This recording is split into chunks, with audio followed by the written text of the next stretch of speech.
Manusia boleh bilang seperti itu, tapi waktu Tuhan berikan DNA-nya, DNA itu apa? DNA itu sifat-sifat keilahian Tuhan. Segala karakter ilahi, karakter surgawi Tuhan kasih, campur di dalam itu dan berikan kepada dirimu. Di situ mujizat Tuhan terjadi.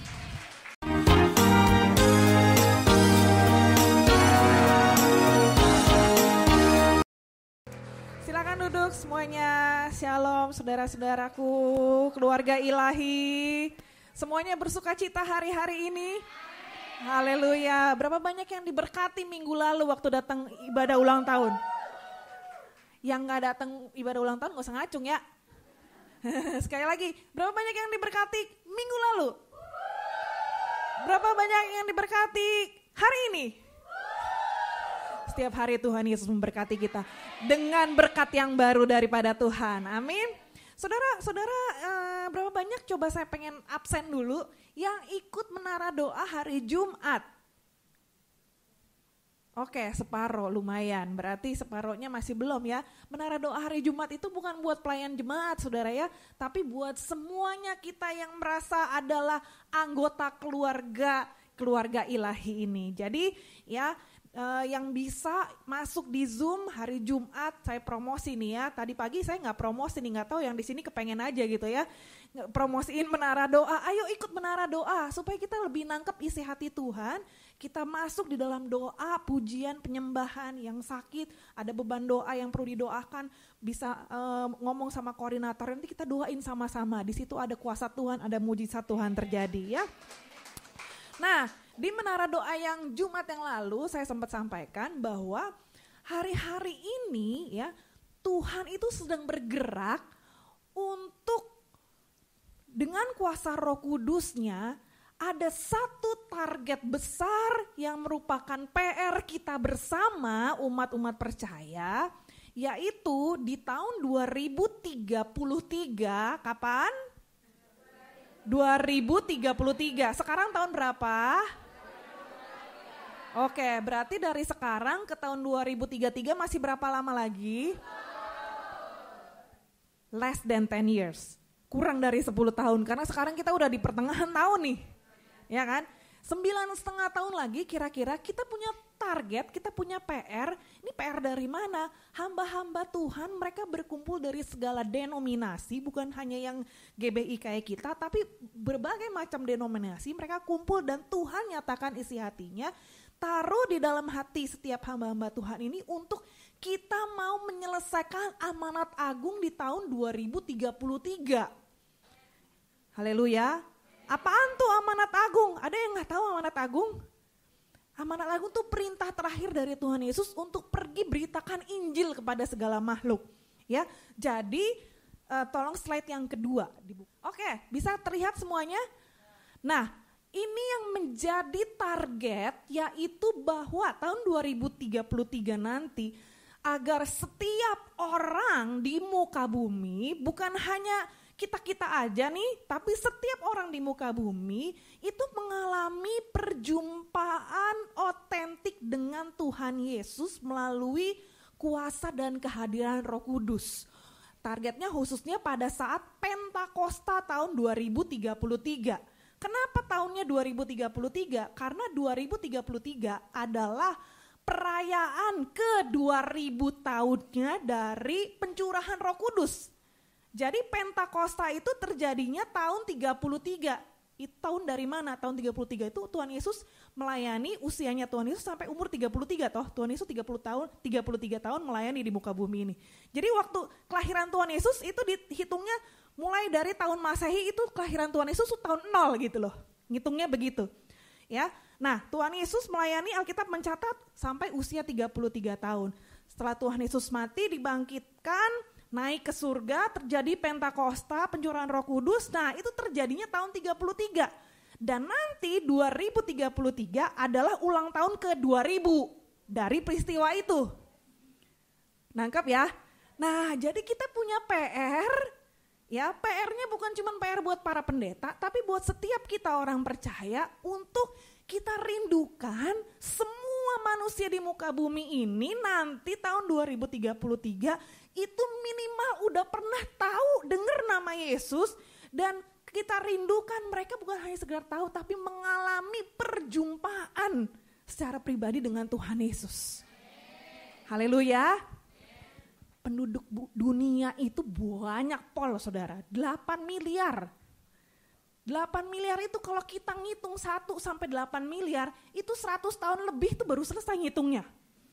Segitu banyaknya. Nah nanti tahun 2033 penduduknya udah makin bertambah lagi, udah 8,5 miliar. Dari segitu banyak yang udah percaya Yesus, terima Yesus adalah baru 2, sekian miliar. Jadi masih ada PR 5, sekian miliar yang harus kita garap. Kapan kelarnya coba? Ini bisa kita selesaikan, tugas ini bisa kita selesaikan asal ada keterlibatan dari setiap kita semuanya. Kalau kita semua bukan hanya pendeta, bukan hanya hamba Tuhan, terlibat di dalam pelaksanaan amanat agung ini, gak ada yang mustahil buat Tuhan. Amin. Nah jadi minimal setiap orang, ya, setiap satu orang dari kita itu menjangkau satu orang. Everyone reach everyone. Dengan setiap orang menjangkau satu orang, akhirnya nanti setiap kamu menjangkau satu, kamu menjangkau satu, kamu menjangkau satu. Dari satu itu kayaknya kecil satu, tapi satu itu powerful. Dari menjangkau satu itu Tuhan bisa lipat gandakan banyak jiwa lagi yang akan Tuhan jangkau lebih dan lebih dan lebih lagi. Ya. Saya ini masih intro saudara ya. Saya catat di sini betapa Tuhan itu kalau melayani, Tuhan itu enggak cuman suka yang melayani KKR yang rame-rame, tapi justru lebih banyak Tuhan Yesus itu waktu melayani di Alkitab dicatat melayani one on one gitu loh. Melayani satu orang, tapi walaupun yang dilayani cuman satu, tapi itu dampaknya luar biasa. Satu orang perempuan Samaria begitu ketemu sama Tuhan Yesus, kehidupannya dirubah luar biasa sama Tuhan Yesus. Satu kampung semuanya dengar nama Yesus. Haleluya.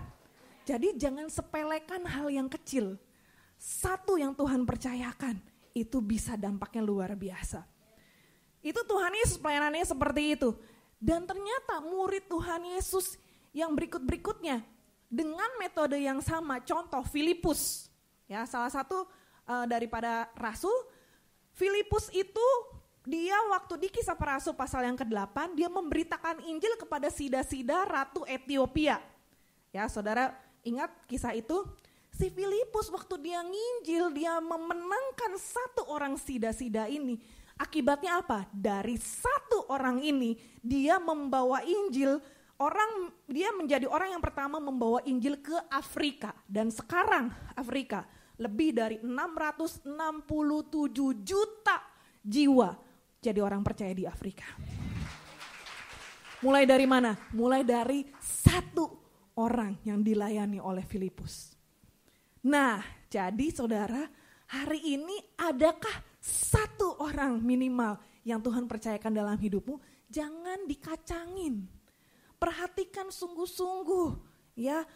Ayo kita terus tuai jiwa-jiwa yang Tuhan sudah percayakan dalam hidup kita. Walaupun satu, minimal di rumah kalian masing-masing adalah minimal satu manusia lain selain dirimu, ya toh? Ada nggak? Atau kamu kerjanya sendirian aja di rumah cuman sama kucing meong-meong, kambing bembe gitu? Enggak toh, pasti ada manusia lain lah, minimal satu, bobo misalkan gitu kan. Nah itulah jiwa yang Tuhan percayakan untuk engkau gembalakan, untuk engkau layani, ya, untuk memberitakan kabar baik ini. Ya, nanti pengembangannya bisa lebih banyak lagi. Ketemu satu lagi di tempat les-lesan anak, misalkan gitu kan. Ketemu satu lagi di MTR. Nah, setiap satu demi satu. Tuhan Yesus tuh kalau ngelayanin satu jiwa, Tuhan tuh ya ngelayanin satu, kayak yang lain gak ada lagi gitu loh. Kayak tinggal satu-satunya orang ini. Jadi Tuhan tuh kalau melayani satu orang, Tuhan tuh Yesus tuh melayaninya all out Paul. All out banget. Nah, hari ini kita mau lihat nih ya, apa yang Tuhan kerjakan. Hari ini judul khotbah saya adalah perjumpaan otentik dengan Tuhan Yesus. Katakan sama-sama, perjumpaan otentik dengan Tuhan Yesus. Otentik itu apa sih? Otentik itu asli, tulen, ya. Bukan dengan kejumpa dengan yang lain-lain. Yang kita butuhkan adalah perjumpaan secara otentik, secara asli, secara tulen dengan Tuhan Yesus. Itu yang akan mengubahkan hidup kita. Oke, kita akan belajar dari Yohanes pasal yang ke-9. Di mana di situ topiknya atau judul perikopnya adalah orang yang buta sejak lahirnya. Nah, kalau kita baca perikop dari firman Tuhan, ini kan cerita ya saudara ya. Cerita dari satu kejadian yang terjadi. Kalau kita baca Alkitab seperti ini, bacanya tuh pakai dibayangin kondisinya pada waktu itu kayak apa gitu loh. Jadi bikin kita tuh lebih ngerti, lebih nangkep waktu itu tuh situasinya kayak apa ya gitu. Pakai agak ngayal-ngayal sedikit gitu loh, bikin dramanya di sini gitu ya. Oke? Nah, saya ingin ajak kita semua coba membayangkan apa yang terjadi pada waktu itu. Waktu Yesus sedang lewat, ia melihat seorang yang buta sejak lahirnya. Jadi dengan kata lain, kok pada tahu ya, ini orang buta sejak lahirnya. Jadi si orang yang buta ini berarti udah terkenal banget di daerah itu, memang dari dulu nggak pernah bisa ngelihat. Buta sejak lahir, artinya dia nggak pernah sama sekali punya pengalaman melihat. Sejak lahir brojol, gelap aja pokoknya yang dia tahu. Ya, Tuhan Yesus sedang lewat, dia lihat orang yang buta sejak lahirnya. Nah, ternyata Tuhan Yesus nggak jalan sendirian, tapi bersama-sama dengan murid-muridnya. Responnya murid-muridnya tuh seperti ini. Murid-muridnya tuh bertanya kepada Tuhan Yesus, Rabi, siapakah yang berbuat dosa? Orang ini sendiri atau orang tuanya sehingga ia dilahirkan buta? Dah, stop sampai di sini. Ini siapa yang nanya? Murid Tuhan Yesus kan? Ternyata ya dari zaman dulu, walaupun judulnya murid Tuhan Yesus, pada kepo dia orang. Bukan cuma murid zaman now yang suka kepo. Dari dulu juga suka kepo. Orang mah ya namanya murid Tuhan Yesus kan terkenal suka nyembuhin orang sakit gitu kan. Ini ketemu orang sakit, Mbok ya tanya, kayak murid-muridnya Mbok ya tanya, Tuhan Yesus ini mau sembuhin gak ini, ada yang perlu dilayani, ini mau disembuhin, mau didoain atau mau digimana? Enggak, ini malah kepo ngurusin yang lain. Ini orang bisa begini ini gara-gara apa ya gitu kan. Nah, tapi dari peristiwa ini kita jadi belajar sesuatu. Tahu gak kenapa murid-murid nanya seperti itu? Karena ternyata di kitab Ulangan 28 ayat yang ke-28, saya bacain aja, saya gak tulis di situ. Ulangan 28 itu tentang berkat dan kutuk. Ya, tahu ya, yang pernah baca Alkitab 1 komplit mestinya tahu nih ya. Ulangan 28 tentang berkat dan kutuk. Dan ternyata di ayat 28 itu di bagian kutuk. Itu dicatat seperti ini. Tuhan akan menghajar engkau dengan kegilaan, kebutaan, dan kehilangan akal. Jadi untuk mereka pada zaman itu, kalau ada orang gila, ada orang buta, ada orang kurang setengah on gitu ya, itu kesimpulannya mereka adalah ini orang terkutuk. Nah, makanya kenapa latar belakangnya murid-murid kok pada kepo begitu. Karena murid-murid pengen tahu ini terkutuk nih gara-gara siapa gitu loh. Tapi luar biasa nih Tuhan Yesus jawab.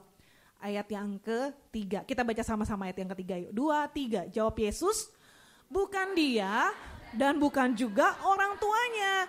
Tetapi karena pekerjaan-pekerjaan Allah harus dinyatakan di dalam.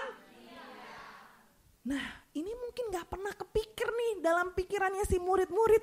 Ternyata jawaban Tuhan Yesus tuh benar-benar mencerahkan banget.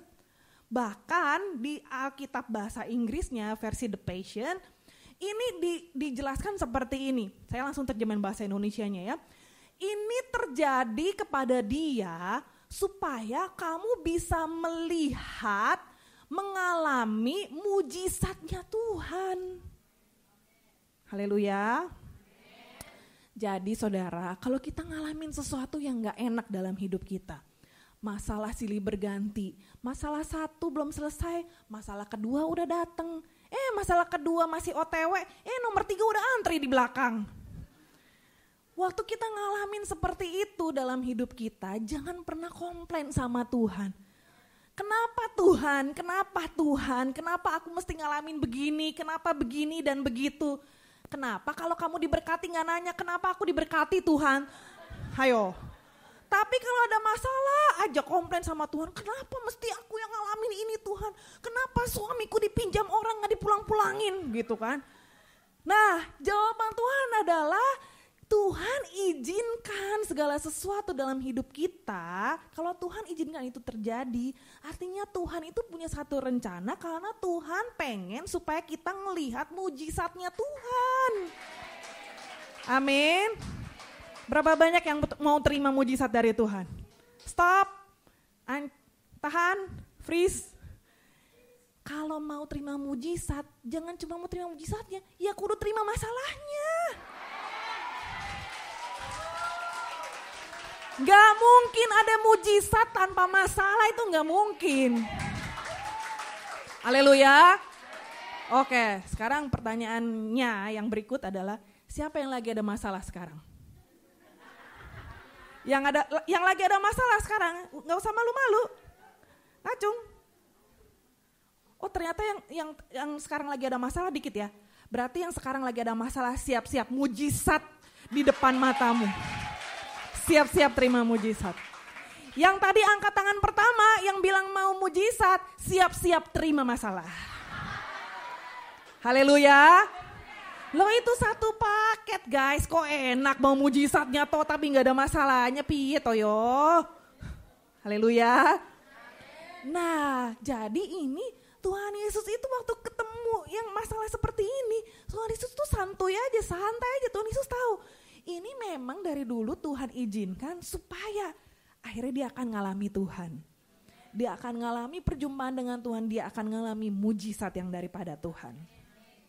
Kita lanjut ya. Terus ayat yang keempat dari Yohanes pasal 9 ini. Kita harus mengerjakan pekerjaan dia yang mengutus aku. Sebentar, ini yang ngomong siapa? Jangan ragu-ragu, siapa yang ngomong ayat ini? Iya benar, Tuhan Yesus. Tapi Tuhan Yesus lagi ngomongnya sama murid-muridnya ya toh. Nah di sini Tuhan pakai kata kita, bukannya aku. Tapi di sini Tuhan Yesus bilang kita, artinya kalau namanya kita itu kan orang yang ngomong dan orang yang diajak ngomong, gitu kan? Artinya Tuhan Yesus dan murid-murid ini bersama. Ini konteksnya pada waktu di Yohanes 9 adalah murid-murid yang lagi diajak ngomong. Tapi sekarang ini berarti berbicara buat setiap kita yang adalah juga murid-muridnya Tuhan Yesus. Tuhan Yesus bilang, kita nih semua nih ya, harus mengerjakan pekerjaan dia.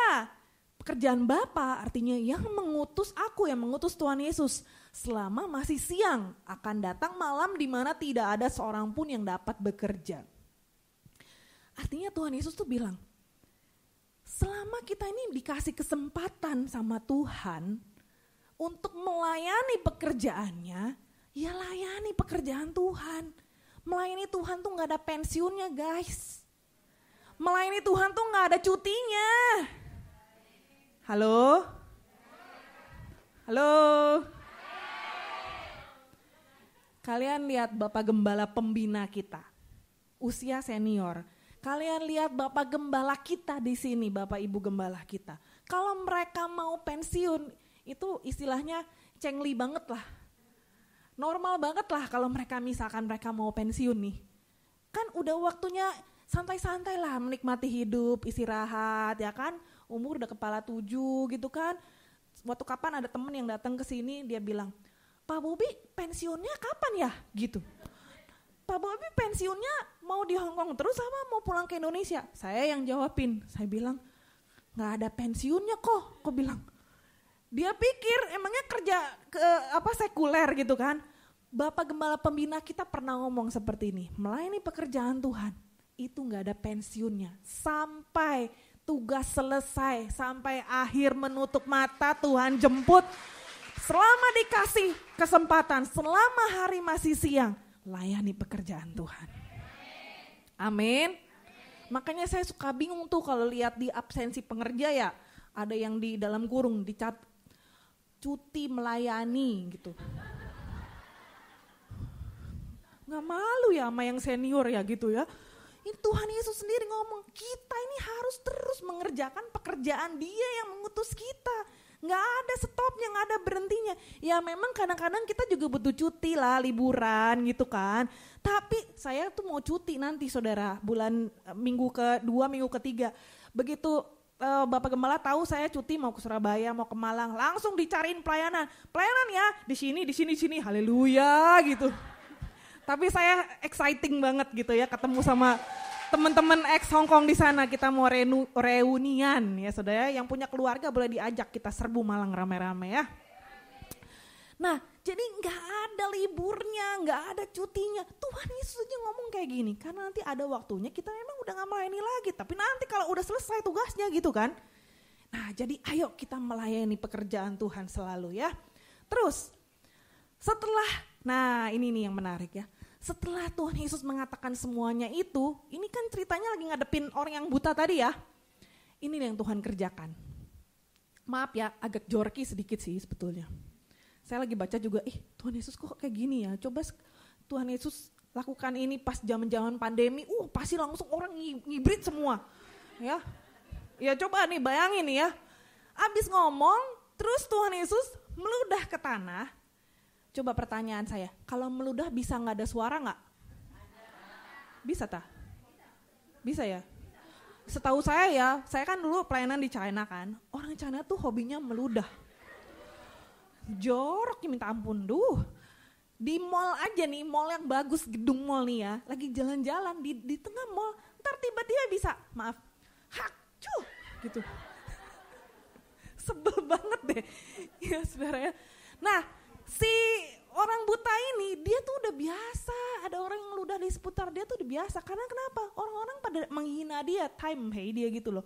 Ya nggak peduli sama dia, mungkin ada yang ngebully, mungkin ada yang gimana gitu ya. Nah dan ini Tuhan Yesus lakukan itu, Tuhan Yesus meludah ke tanah. Ini kalau kita jadi murid-muridnya Tuhan Yesus yang ada di situ, kita mikirnya apa coba? Kok ya ampun, ngapain nih? Kacau nih Tuhan Yesus nih, aduh error nih gimana sih gitu kan, ngapain sih gitu kan. Terus gak cuman berhenti sampai di situ, ya tadi ada yang bilang parah nih Tuhan Yesus nih gitu, kacau bener gitu. Nah terus abis dia meludah ke tanah, dia aduk ludahnya itu dengan tanah. Ya ini gak pernah dia lakukan di kasus-kasus yang lain. Jadi Tuhan Yesus tuh kalau mau melakukan sesuatu mujizatnya, caranya tuh selalu beda-beda saudara. Jadi jangan pikir masalahmu akan selesai sama dengan cara tetanggamu selesainya begitu. Terus kamu juga endingnya, saya juga nanti mungkin ceritanya bakal. Enggak, setiap kita tuh beda-beda. Cara penyelesaiannya tuh beda-beda. Nah ini pun Tuhan Yesus gak pernah lakukan sebelumnya. Ya Allah kita tuh Allah yang sangat kreatif saudara ya, punya beribu macam cara gitu. Jadi jangan pikirin, mungkin nanti mujizatnya akan datang tiba-tiba ada yang kirim duit segebok kali atau gimana, jadi masalah hutangku selesai gitu. Jangan pikirin pakai otakmu yang segede bapau saudara ya. Tuhan tuh punya cara yang luar biasa. Haleluya. Nah abis itu Tuhan Yesus ngaduk, terus Tuhan Yesus ambil itu, olesin ke mata orang buta itu tadi, lalu ngomong. Nah baru ngomong nih, baru kedengeran suaranya Tuhan Yesus nih. Kalau saya jadi si orang buta itu ya, jadi ini kan Tuhan Yesus kan udah ngolesin baru ngomong ya kan. Si orang buta ini mungkin sering dibully lah sama anak-anak, mungkin sering diisengin, digangguin gitu ya. Jadi dia udah biasa diapa-apain, dia pasrah aja tuh. Jadi waktu ada orang ngeludah, dia udah biasa. Ada orang yang ngapa-ngapain dia udah biasa. Tapi aku bayangin kalau jadi dia, tiba-tiba setelah dia diolesin matanya pakai tanah yang bercampur ludah itu tadi, tiba-tiba dia dengar satu suara yang sangat berwibawa tentunya. Suara Tuhan Yesus, suara firman. Tuhan Yesus kan itu firman ya kan. Suara Yesus yang penuh dengan kuasa dan bilang, pergilah, basuhlah dirimu dalam kolam Siloam. Siloam tuh ada artinya yang diutus. Terus orang ini nurut aja lagi. Dia nurut, dia lakukan, dan setelah dia membasuh dirinya di kolam itu, dia kembali matanya sudah. Haleluya. Itu pengalaman seumur hidup dia baru pertama kali pernah melihat dengan mata kepalanya sendiri itu benar-benar secara letterleh tuh beneran itu baru terjadi pada saat itu. Nah, saudara, Tuhan tuh kalau lakukan sesuatu pasti ada maksudnya. Tanah itu kita manusia itu dari debu tanah toh. Ini kalau pakai bahasa aslinya, bahasa Inggrisnya itu juga lebih jelas. Ini yang tanah yang dimaksud adalah clay, tanah liat. Di mana manusia itu dibentuk dari tanah liat. Pakai tangannya Tuhan sendiri dibentuk, ya kan? Nah, lalu saudara tahu apa yang ada di dalam ludahnya Tuhan Yesus itu? Ada yang tahu apakah ludah itu? Tuhan Yesus tuh bukan sekedar iseng-iseng loh saudara, tapi ada meaning yang luar biasa. Saudara kalau pernah nonton film nih saudara ya, orang biasa kalau lagi investigasi nih, lagi meriksa sesuatu, pengen tahu ini pelakunya siapa gitu ya. Ini botol gelas saya minum nih, ini bisa diperiksa karena saya nempel bibirnya di sini, ludahnya nempel di pinggirannya gelas atau botol itu, lalu diperiksa bisa ketahuan DNA-nya ini pemiliknya itu siapa yang pernah minum botol ini gitu, air di botol ini. Ludah Tuhan Yesus, Tuhan bukan sekedar iseng-iseng. Tapi waktu Tuhan Yesus mencampur ludahnya dengan tanah, disitulah Tuhan memberikan DNA-nya buat si orang buta ini. Sehingga apa yang tadinya kacau dalam hidupnya si orang buta ini, sekalipun manusia ngelihatnya, ini caranya gak bener nih, ini hidupnya udah kacau banget, ini gak ada harapan nih, aduh ini masalahnya udah parah banget, gak mungkin lah bisa selesai, wah ini sakitnya udah stadium parah nih, wah udah deh gak ada waktu lagi deh, udah bye-bye deh, lu siap-siap aja bikin kata-kata terakhir, siap-siap aja deh bagi warisan atau segala macam. Manusia boleh bilang seperti itu, tapi waktu Tuhan berikan DNA-nya, DNA itu apa? DNA itu sifat-sifat keilahian Tuhan. Segala karakter ilahi, karakter surgawi Tuhan kasih, campur di dalam itu dan berikan kepada dirimu. Di situ mujizat Tuhan terjadi. DNA Kristus, DNA ilahi menjadikan yang mustahil menjadi mungkin. Yang tidak ada, penglihatan yang tidak ada, penglihatan yang nihil, yang gak mungkin, wong dari lahir kok udah seperti itu. Tapi Tuhan jadikan itu menjadi ada. Amin. Hari-hari ini Tuhan tuh pengen temuin kita secara pribadi loh. Supaya apa? Tujuannya bukan supaya kita ini asik-asik sendiri menikmati berkat dari Tuhan. Tapi hasil akhirnya kita lompat langsung ke ayat yang ke-35.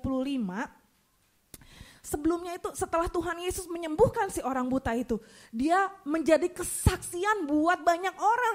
Orang-orang yang tahu dia. Yang tahu dia tuh bukan cuma segerindil orang. Orang-orang satu kampung itu tahu semua bahwa dia itu orang yang buta dari lahirnya. Tapi waktu dia tiba-tiba bisa melihat dia berjalan ke sana kemari, orang-orang pada nanya, itu di satu perikop itu dia ngejelasin bagaimana Tuhan Yesus menyembuhkan dia itu, dia ngejelasin sampai 2-3 kali saudara, dicatat 3 kali total. Dia ada orang yang nanyain, kamu kok bisa seperti itu? Ya dia ceritain bahwa ada orang yang meludah ke tanah dan begini dan begini dan begini. Artinya dia tahu apa yang Tuhan Yesus lakukan, tapi dia gak tahu siapa yang melakukan itu. Sampai akhirnya dia diusir dari kota dan ayat yang ke-35. Yesus mendengar bahwa ia telah diusir keluar oleh mereka, kemudian dia bertemu dengan dia. Nah ini baru pertama kalinya dia ketemu secara langsung dengan mata kepalanya sendiri melihat Yesus. Percayakah engkau kepada anak manusia? Yesus berkata seperti itu. Jawabnya, siapakah dia Tuhan supaya aku percaya kepadanya? Kata Yesus kepadanya, engkau bukan saja melihat dia, tapi dia yang sedang berkata-kata dengan engkau. Dialah itu, dengan arti kata lain, kamu lagi ngomong sama Mesias itu loh. Langsung tanpa bibu lagi, dia langsung bilang, aku percaya Tuhan. Dan dia sujud menyembah Tuhan Yesus. Satu orang yang Tuhan Yesus layani secara pribadi. Orang ini ngalamin mujizat Tuhan. Orang ini mengalami kesembuhan yang luar biasa, yang supranatural. Dan dampaknya, nama Yesus dipermuliakan. Dia percaya kepada Yesus dan dia menjadi penyembah Tuhan Yesus. Masalah yang engkau alami, masalah yang Tuhan Yesus izinkan engkau alami, itu ujung-ujungnya untuk bikin hidupmu jadi kesaksian buat banyak orang. Saudara nangkep akan hal ini? Jadi sikap hati kita mesti benar, saudara. Waktu saudara ngalamin tantangan, saudara ngalamin masalah, bertahan sampai selesai, sampai Tuhan nyatakan mujizatnya. Waktu Tuhan suruh engkau lakukan sesuatu, nurut, taat, jangan banyak bantah, jangan banyak pikir pakai otakmu sendiri. Nanti begini Tuhan, kalau aku begini nanti begini. Jangan, just do it. Lakukan apa yang Tuhan suruh. Disuruh pergi basuh dirimu ke kolam Siloam, lakukan. Lihat mujizat Tuhan akan terjadi dalam hidup. Amin. Saya akan tutup dengan satu kesaksian, ya. Orang ini namanya Damar Hamlin, yang bajunya nomor 3 ini, ya. Ini sempat viral awal tahun ini. Dia adalah seorang atlet olahraga American football. Jadi footballnya bukan football yang pakai kaki gini. American football tuh yang kayak baseball, mirip sama baseball ya, yang ditutupin palanya terus nanti yang pakai tangan, bolanya lonjong kayak gitu. Nah, jadi mereka ini lagi main pertandingan, ada satu pertandingan tanggal 2 Januari. Ini di Amerika terjadi ya. Pertandingan besar, lagi main seru-seru, baru mulai main 9 menit, itu satu stadion yang nonton, plus live. Biasalah live seluruh dunia bisa nonton toh. Live di mana-mana, di televisi, di mana-mana. Lagi seperti itu, 9 menit baru mulai. Terus tiba-tiba si Damar Hamlin ini saudara ya, lagi abis, ini kan mainnya lumayan agak kasar tuh ya, kalau main gini agak main buk gitu kan ya. Dia abis ngejegal lawannya seperti itu, terus tiba-tiba dia lagi berdiri, tiba-tiba jatuh, bruk, jantungnya berhenti. Kalau jantung berhenti itu sebenarnya udah bye-bye sih, udah gak ada ya kan. Jantungnya berhenti, lalu heboh lah semuanya ya kan. Di PCR tahu kan? CPR mah tes COVID ya. CPR lah ilah. Tahu ya, CPR tuh yang dipompa di iniin, di gini-gini gitu. 1, 2, 3 gitu. Ya dicoba dihidupkan kembali gitu. Itu waktu lagi kejadian seperti itu, wah semua orang yang tadinya lagi seru-seru, wah, tiba-tiba stadionnya sepi, tegang semuanya, bingung kan, ada apa nih, ada apa. Nah, ditolong pakai pertolongan pertama seperti itu, singkat cerita dilarikan ke rumah sakit. Waktu terjadi seperti itu, saudara, satu stadium yang tadinya heboh rame, tiba-tiba jadi berdoa semua. Mereka semua jadi berdoa, terus muncullah kalian kalau penasaran ceritanya, kalian ketik aja Damar Hamlin, tuh ada tuh pas lagi dia lagi gubraknya gitu ya, pas lagi rebahnya. Terus pada ada tulisan-tulisan pray for Damar gitu kan ya. Kejadian ini bikin shock orang. Tiba-tiba orang terkenal tiba-tiba jatuh, tiba-tiba nyawanya hilang, jantungnya berhenti, dan mereka berdoa. Tuhan izinkan kekacauan, ini kan kacau kalau boleh dibilang ya kan. Orang lagi main tiba-tiba kacau, permainannya berhenti, akhirnya nggak dilanjutin lagi. Ya, dibawa ke rumah sakit, masuk ke ICU dan seterusnya. Lalu yang di layar yang di tengah-tengah ini saudara ya, di satu acara televisi, ini orangnya waktu masih di rumah sakit gitu, di acara televisi ini lagi live berita gitu, si reporternya, salah satu reporternya ini, tiba-tiba ngajakin audiensnya untuk yuk kita berdoa. Jadi lagi live tuh di TV, di seumur umur gak pernah, ini kedua kali kayaknya. Waktu itu pernah ada sekali pas lagi mau ada typhoon, itu juga reporter typhoonnya berdoa, Tuhan Yesus tolong, itu juga heboh tuh ya. Nah terus yang ini juga dia ajakin untuk ayo kita berdoa buat Damar. Jadi dia berdoa untuk itu, ngajakin semua orang berdoa. Nah akhirnya ternyata Tuhan tuh ya, sekali lagi, kalau Tuhan izinkan sesuatu pasti ada maksudnya. Cuman 9 hari aja di rumah sakit, dia dinyatakan sembuh. udah sehat lagi, udah normal lagi, dan dia udah mulai ada interview lagi, dia ceritain apa yang dia alami gini. Nah, waktu kita lihat di sini ya, waktu Tuhan izinkan sesuatu, pasti ada sesuatu maksud Tuhan. Dan Tuhan hari-hari ini lagi bekerja dengan kuasa Roh Kudus-Nya lewat satu orang, lewat menjangkau satu orang, lewat Tuhan pakai satu orang untuk jadi berkat. Amin. Itu Januari. Kita lihat bulan Februari tahun ini terjadi Asbury Revival juga di Amerika. Lihat bagaimana cara Tuhan sedang bekerja.